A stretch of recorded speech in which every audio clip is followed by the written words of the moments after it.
This is the tool that I use almost every single day in my investing and just overall benchmarking of my portfolio performance.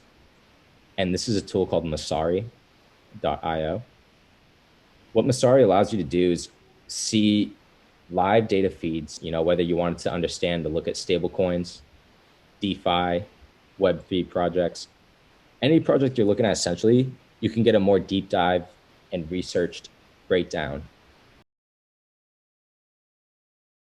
But what I wanted to introduce you to, because maybe you're not a chart person or maybe you don't really want to understand what the top 10 coins are and how they're trending, is being able to benchmark what you're holding in your portfolio versus what hedge funds are holding. So let me actually pull up this section here. It's called Library, and they're all popular screeners. We're going to have a chance to look at some of the biggest hedge funds in the space and what they're holding.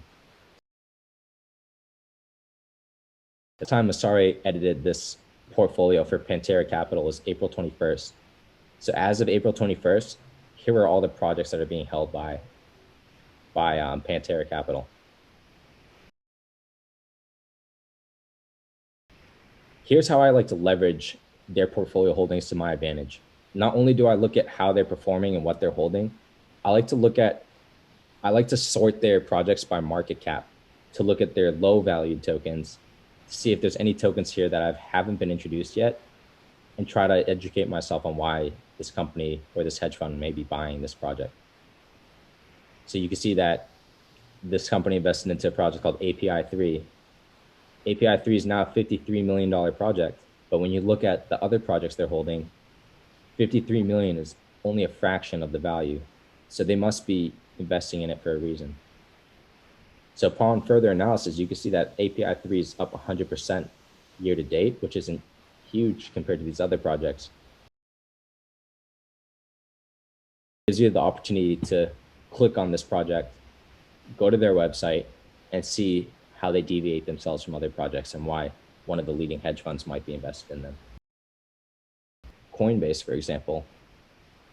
Coinbase Ventures has been a pretty interesting experience being able to look at what they've been holding, because a project that a lot of people have been introduced to recently, especially in the mainstream media, is a project called Audius, which is a NFT music streaming platform, essentially, where artists are able to launch their music on this platform and generate tokens for people that are hopping on their protocol and listening to their music. Spotify and SoundCloud, they basically keep about 80% of the artist's revenue.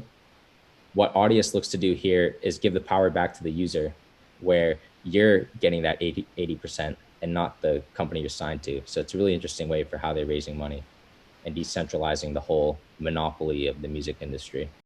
Continue to sift around, look at all these different portfolios and find projects that you find interesting. That's a really good way to scalp the market and not be uneducated in your investments, because you're basically investing in projects that these established companies have done a lot of research on as well. Very cool. You can have pretty good conviction that some of the top projects, for example, I saw this one statistic where 14 out of the 16 hedge funds all hold this one token called Polkadot. So 14 out of 16 of the top investors in the whole space are holding this. This is maybe something you should get exposure into as well, because they've done their research and you can kind of go with their gut based off how they've been performing in this space. So that's pretty much all the top tools that I cover on a day-to-day basis.